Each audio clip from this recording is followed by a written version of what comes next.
Hello everyone, welcome to star IQ. Star IQ के video platform पे आप सभी का बहुत बहुत स्वागत है। आज स्टार्ट करते हैं हम लोग 25 अगस्त 2023 के हरियाणा करंट अफेयर। आप सभी को राधे राधे, नमस्कार दोस्तों। मेरे प्यारे दोस्तों, कल आपसे सवाल पूछा था, उसका सही जवाब क्या होगा कि हरियाणा में कब चौथे राज्य स्तरीय विश्वकर्मा दिवस को हरियाणा श्रमिक दिवस के रूप में मनाया जाएगा। तो हरियाणा लेबर डे के रूप में सेलिब्रेट किया जाएगा 17 ऑफ सितंबर को, यानी कि ऑप्शन नंबर इस सवाल का ए जो है वो बिल्कुल ठीक था हमारा। आप चंडीगढ़ पीआरटी और एचएसएससी ग्रुप डी की प्रिपरेशन कर सकते हैं। स्टार आईक्यू एप्लीकेशन को विजिट कीजिएगा और वहां पे आप लोग इन कोर्सेज को अवेल कर सकते हैं अपनी सही तैयारी को सुनिश्चित करने के लिए। दोस्तों, कल आपसे सवाल पूछा था, उसका सही जवाब तो मैंने आपको दिया, लेकिन आज का जो पहला करंट अफेयर है ये बहुत ज़्यादा इंपॉर्टेंट होगा आपके लिए। नॉलेज वाइज भी बहुत इंपॉर्टेंट है, एग्जाम के लिए तो खैर इंपॉर्टेंट है ही है। हरियाणा में कब मेरा बिल मेरा अधिकार योजना की शुरुआत होने वाली है? मेरा बिल मेरा अधिकार योजना है, ये हरियाणा में स्टार्ट होने वाली है 1 सितंबर से, यानी कि ऑप्शन नंबर ए इस सवाल का बिल्कुल ठीक है। इस योजना में आप 1 करोड़ रुपए तक का इनाम जीत सकते हैं और ये योजना अप्लीकेबल हो रही है in the state of Assam, Gujarat, Haryana, union territories of Daman and Diu, Dadra Nagar Haveli and Puducherry. यहाँ पे ये योजना स्टार्ट हो रही है, मेरा बिल मेरा अधिकार। अब आप कहेंगे सर ये है क्या स्कीम? एक्चुअली एक इंसेंटिव स्कीम है जिसके अंदर आप लोग कैश प्राइज जीत सकते हैं। किसके लिए? For GST invoices of your purchases. इसका मतलब सर, इसका मतलब आज के बाद अब आप कभी भी कोई भी सामान अगर खरीदते हैं तो उसका आप लोग ना बिल ले लीजिएगा। बिल का मतलब सिंपली यूँ समझिएगा कि आप उसका जीएसटी इनवॉइस ले लीजिएगा, ये ज़रूरी है। जीएसटीआईएन नंबर होना चाहिए उसके ऊपर, ये नंबर वाला बिल लीजिएगा और इसको बिल को लेके आप ऑफिशियली जो है ना गूगल प्ले स्टोर पे जाके एप्लीकेशन आपको मिलेगा, ठीक है ना। एंड्रॉयड पे भी है ऐप पे और इसके अलावा आपको आईओएस पे भी मिलेगा। मेरा बिल मेरा अधिकार एप्लीकेशन होगा, इसके ऊपर आप ये जीएसटीआईएन नंबर वाला, इनवॉइस नंबर वाला जो है ना, ये टैक्स के साथ में पूरी जानकारी जिस दुकानदार से आपने जो खरीदा है उसको अपलोड कर सकते हैं। 1 महीने में आप मैक्सिमम 25 बिल अपलोड कर पाएंगे। मिनिमम जो आपने सामान खरीदा है, जो परचेज आपका है ना, वो 200 रुपये होना चाहिए कम से कम। भाई आपने कोई भी 300, 400, 500, 1000 का कुछ भी सामान खरीदा है उसका बिल लीजिएगा और इस एप्लीकेशन पे आपको अपडेट करना होगा। तो इसमें क्या होगा कि मेरा बिल मेरा अधिकार योजना के तहत हर महीने ना 500 प्लस कंप्यूटराइज्ड लकी ड्रॉ निकाले जाएंगे कंप्यूटर से ही, और इसमें 1 तिमाही में 2 लकी ड्रा निकलेंगे। मतलब 1 तिमाही का मतलब है 3 महीने में एक बार होगा इसमें, ठीक है ना। या हर महीने भी निकाल सकते हैं, वो डिपेंड करता है कि तिमाही के बाद निकालते हैं कैसे, पर एक लकी ड्रॉ होगा। इसमें 1 करोड़ रुपये तक के इनाम की राशि होगी। मतलब एक यूँ समझिएगा एक प्रकार के लिए लॉटरी का टिकट ही है ये। 1 सितंबर से इसे स्टार्ट किया जा रहा है। और एक्चुअली ये ऐसा क्यों किया जा रहा है? ये ऐसा इसलिए ताकि जीएसटी के चोरी जो है ना उसको कम कर दे, क्योंकि लोग, आपको पता ही है। अब आप ये देखना, कंफर्म करना कि जब भी आप बिल मांगोगे ना तो आपसे वो कंफर्म करेगा कि इसका एक्स्ट्रा चार्ज लगेगा। बिल देते नहीं क्योंकि जीएसटी की चोरी करते हैं दुकानदार। और सरकार इसी के लिए बिजनेस टू बिजनेस लेन देन को इलेक्ट्रॉनिक चालान जो है ना जरूरी कर दिया है, इसी के लिए ही। और बिजनेस टू कंज्यूमर B2C जो खरीदारी करते समय विक्रेता से बिल मांग सके, इसके लिए जीएसटी के दायरे में जो वस्तुएं आती है उनके लिए एक नियम ला दिया है। बिजनेस टू बिजनेस तो इलेक्ट्रॉनिक चालान जरूरी है ही है, लेकिन बिजनेस टू कंज्यूमर में इशू आता है, लोग बिना बिल के सामान आप लेते ही हैं, अक्सर लेते ही हैं, तो आप इसको अप्लाई कर सकते हैं। कहने का मतलब ये है। हाल ही में रोहतास खिलेरी ने यूरोप महाद्वीप के किस सबसे ऊंची चोटी को फतेह कर एक नया रिकॉर्ड बनाया है?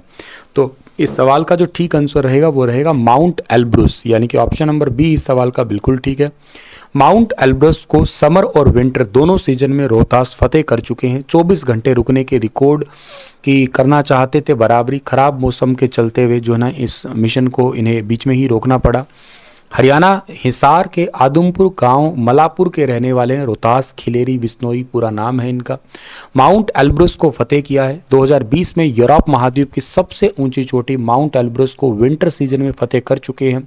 एक बार फिर से 15 अगस्त को 24 घंटे में माउंट एल्ब्रुस के शिखर पर रुकने का रिकॉर्ड बनाने का प्रयास किया, लेकिन खराब मौसम के चलते इनको मिशन को बीच में ही रोकना पड़ा। और इसके अलावा एक बात आपको ये भी बता देता हूँ कि ये यहाँ पे जाना थोड़ा टफ है, क्योंकि यहाँ टेम्परेचर -30 डिग्री सेल्सियस तक चला जाता है आपका। तो इसी कारण ये एक चैलेंज ही होता है। 24 घंटे रुकना तो खैर अपने आप में बहुत बड़े चैलेंज की बात थी यहाँ पे। तो रेस्क्यू टीम ने इनको नीचे बुला लिया खराब मौसम के चलते हुए। खैर, तो आगे बढ़ते हैं हम लोग। अगला जो सवाल हमारा क्या है, और एक बात और बताता हूँ कि इन्होंने 16 मई 2018 को ही दुनिया की सबसे ऊंची चोटी माउंट एवरेस्ट को भी ये फतेह कर चुके हैं ऑलरेडी, ठीक है। हरियाणा के सूक्ष्म एवं लघु उद्योग को इंटरनेशनल एग्जीबिशन लगाने के लिए कितने लाख रुपए की सहायता राशि दी जाएगी? How many lakh rupees will be given as a assistance to the micro and small scale industries of Haryana for holding international exhibition? तो इस सवाल का ठीक आंसर रहेगा 5.5 लाख रुपए इनको दी जाएगी। और ये बात की घोषणा की है हरियाणा के डेप्यूटी सीएम दुष्यंत चौटाला जी ने अभी हाल ही में। और नेशनल एग्जीबिशन अगर लगाते हैं तो इनको 4.25 लाख या 3.75 लाख रुपए की सहायता राशि दी जाएगी। इनको department of industry and commerce के द्वारा इसकी अधिसूचना जारी कर दी गई है। ऐसा करने का उद्देश्य यही ही है कि जो छोटे और मझले उद्योग है वो इंटरनेशनल लेवल पे अगर जाते हैं तो हरियाणा का इकोनॉमिक लेवल है वो भी थोड़ा ग्रो अप होगा। तो 5.5 लाख रुपए तक और नेशनल लेवल पर लगभग 3.75 लाख रुपए तक की सहायता दी जाएगी, जिसके अंदर इंटरनेशनल एग्जीबिशन के मामले में स्पेस है, पार्टिसिपेशंस है, चार्जेस है, और इंडस्ट्रीज़ को लेके एग्जीबिशंस हो सकती है। ये डिस्प्ले मटेरियल्स होते हैं, प्रोडक्ट जो लिटरेचर की लागत होती है, स्टॉल को बनाने की लागत होती है, फैब्रिकेशंस है, डिज़ाइनिंग के चार्जेस है, उनका लगभग 75% या अधिकतम 4 लाख रुपए तक सरकार जो है ना वो देने वाली है। सो काफ़ी इंपॉर्टेंट काम किया है ताकि हरियाणा का इकोनॉमिक ग्रोथ है ना वो थोड़ा ऊंचा हो सके, इसी के लिए ही ऐसा किया गया है ये, ठीक है। चलिए सर आगे जाते हैं हम लोग। अगला सवाल है कि नेशनल फिल्म अवार्ड 2023 में बेस्ट चिल्ड्रन फीचर अवार्ड किसे मिला है? ये भी इंपॉर्टेंट क्वेश्चन है। नेशनल फिल्म अवार्ड 2023 के अंदर जो है ना बेस्ट फीचर फिल्म के लिए अवार्ड मिला है मनीष सैनी को। हरियाणा में नारनौल के कस्बा अटेली के रहने वाले मनीष सैनी की फिल्म है गांधी एंड कंपनी को best children feature film award दिया गया है। इसकी घोषणा की गई है 69 नंबर नेशनल फिल्म अवार्ड में की गई। साल 2021 के पुरस्कारों के लिए 28 भाषा की 280 फिल्मों की इसमें एंट्री आई थी। इसमें फीचर फिल्म में 31, गैर फीचर फिल्म में 24 और सिनेमा की स्क्रिप्ट राइटिंग में 3 मूवी थी। तो महेंद्रगढ़ के रहने वाले महेंद्रगढ़ या नारनौल कस्बे के ही कह सकते हो, अटेली के रहने वाले मनीष सैनी एक फिल्म निर्माता है जो गुजराती भाषा की फिल्मों में काम करते हैं और अटेली विधानसभा में ही इनका जन्म हुआ है। और महेंद्रगढ़ जिले के आदर्श स्कूल के 10वीं की क्लास यहाँ से पास करने के बाद अहमदाबाद के नेशनल इंस्टीट्यूट ऑफ डिज़ाइन से पढ़ाई पूरी करने के बाद अपने फिल्मी करियर की इन्होंने शुरुआत की है। सो काफ़ी इंपॉर्टेंट है, गांधी एंड कंपनी को बेस्ट फीचर फिल्म अवार्ड मिला है। एग्जाम के लिए क्वेश्चन आपके लिए बन सकता है ये, ठीक है ना। घर में इनकी तो खैर खुशियाँ तो है ही अभी। अच्छा, इसके अलावा फिल्म ढ में भी निर्देशक की भूमिका में रह चुके हैं। 2017 की फिल्म ढ, इसके अंदर निर्देशक के रूप में इनके काम के लिए इनको जाना जाता है। 65वें राष्ट्रीय फिल्म पुरस्कार में नेशनल अवार्ड मिला है इसको, ठीक है ना। और नसीरुद्दीन शाह अभिनीत यह फिल्म वायाकॉम 18 द्वारा रिलीज की गई थी और Toronto international film festival kids का भी ये हिस्सा रही थी एक्चुअली। तो 69th नेशनल फिल्म अवार्ड्स में जो है ना बेस्ट फीचर चिल्ड्रंस अवार्ड जो है ना Gandhi and company, Gujarati movie है ये, ठीक है ना। सुपर इंपॉर्टेंट डायरेक्टर है इसके मनीष सैनी।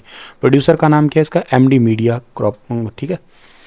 हाल ही में national capital region planning board की बैठक में हरियाणा को 461 करोड़ रुपए की लागत के कितने प्रोजेक्ट्स को मंजूरी मिली है? तो हरियाणा के टोटल अभी 8 प्रोजेक्ट्स को मंजूरी मिली है 461 करोड़ रुपए की लागत के, जिसमें से 4 प्रोजेक्ट है राजमार्ग का मजबूतीकरण है, 2 है इसमें नई फ्लाईओवर है और 2 इसमें रेलवे ओवरब्रिज है। रेलवे से याद आया कि हरियाणा राज्य भारत का पहला राज्य जिसमें 100% इलेक्ट्रिक नेटवर्क हो चुका है हरियाणा का। National capital region planning board की बैठक के अंदर हरियाणा सरकार को जो है ना टोटल 461 करोड़ रुपए या हरियाणा राज्य को इतने के टोटल 8 प्रोजेक्ट के लिए मंजूरी दी गई है अभी हाल ही में। आप लोग मुझसे HPSC PGT का क्रैश कोर्स ले सकते हो, स्टार IQ एप्लीकेशन पे अवेलेबल है। और इसके साथ ही आप कंप्यूटर प्लस ICT का बैच भी एप्लीकेशन से पढ़ सकते हो। ये बैच तो केवल 200 रुपये का ही है आप लोगों के लिए, ठीक है ना। आप लोगों के लिए क्वेश्चन छोड़ के जा रहा हूँ कि चंद्रयान 3 की विक्रम लैंडर कंट्रोल यूनिट की जिम्मेदारी इनमें से किसने संभाली थी? तो पूजा सिंह ने, आरुषि सेठ ने, रुचि सिंह ने, या इनमें से कोई नहीं। चंद्रयान 3 के बारे में जितनी बातें आपको पता है आप मुझे बता सकते हैं, ठीक है ना। बाकी बातें मैं कल के क्लास में जो ये क्वेश्चन का आंसर करूंगा ना तब आपको डिस्कस करूंगा जो इंपॉर्टेंट बातें हैं जो एग्जाम ओरिएंटेड रहेगी आपकी। शुक्रिया, राधे राधे। चैनल को सब्सक्राइब जरूर किया करें। आप लोग वीडियो देखते हैं पर 70% बच्चे चैनल को सब्सक्राइब नहीं करते। इतना काम जरूर करें कि आप चैनल को सब्सक्राइब और शेयर किया करें। शुक्रिया।